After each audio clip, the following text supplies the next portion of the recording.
the WMAY morning news feed, 7:51. I'm Greg Bishop. Thanks for hanging out. You can always get a hold of me, bishoponair@gmail.com. You can also find me on Twitter, Facebook, Instagram, YouTube. Just search out Bishop on Air. I should have connected with my guest years ago when he put a documentary out called Death of a Nation that really kind of,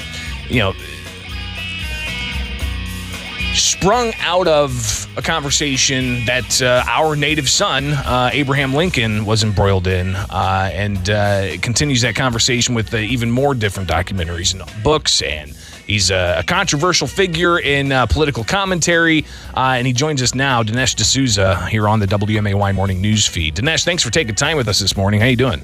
Hey, it's my pleasure. Good to be on the show. Thanks for inviting me. Absolutely. So the reason I did invite you is because you're going to be at an event with State Representative Brad Halbrook tomorrow. It's an evening with Dinesh D'Souza. That's going to be in Arthur, Illinois. If people want more information about that, they can go to bradhalbrook.com. And what people can expect, Dinesh, what can they expect whenever you give your presentation?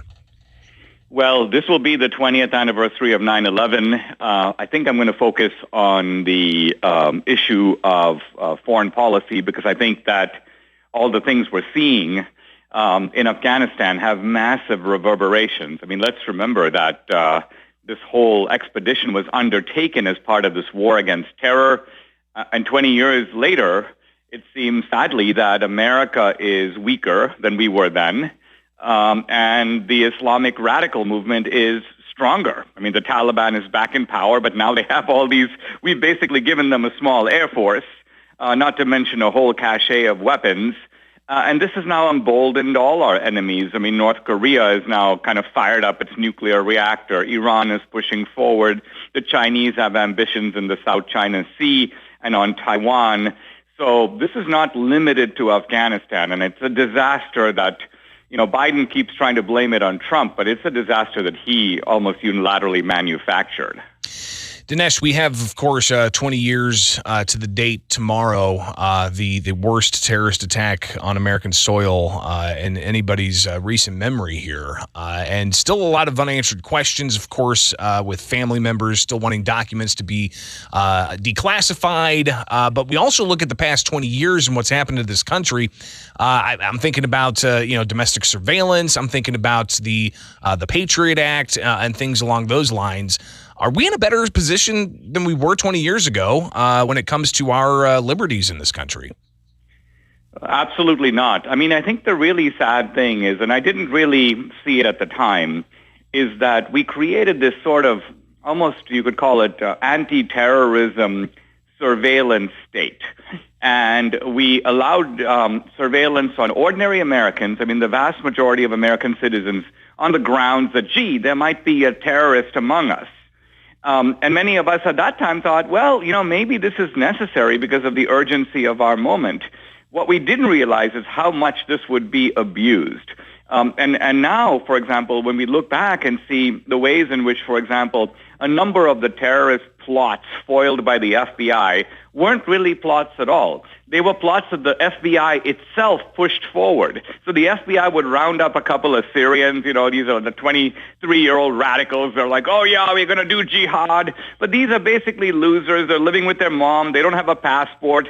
So the FBI says to them, hey, guys, you got to go join ISIS. And they're like, really? We don't have passports. The FBI is like, we'll give you passports. We'll buy your air tickets. And then suddenly, right before these guys board the plane, boom, they're arrested. Press conference, the FBI, we're amazing. Look how we busted this plot.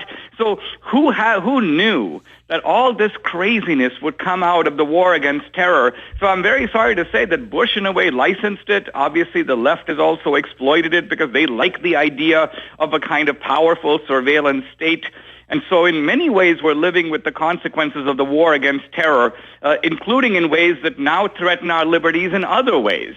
We're talking with Dinesh D'Souza. He will be in town with State Representative Brad Halbrook down in Arthur, Illinois. And if you need more information about how to attend that, you can go to bradhalbrook.com/Dinesh. of course, Representative Halbrook, a state rep in Springfield here at the Capitol.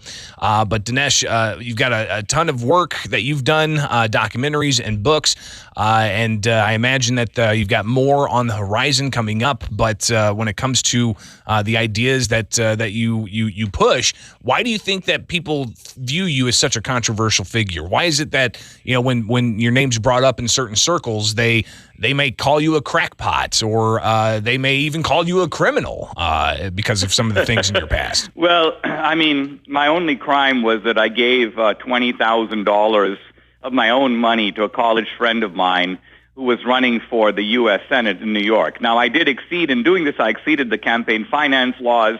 And normally, if you do that, you get a slap on the wrist and a fine, which, I believe I should be treated the same as everybody else who committed to that kind of infraction. But in fact, the full power of the U.S. government descended on me. The government was trying to lock me up for 2 years for doing this. I mean, think about this. You've got people who commit violent crimes.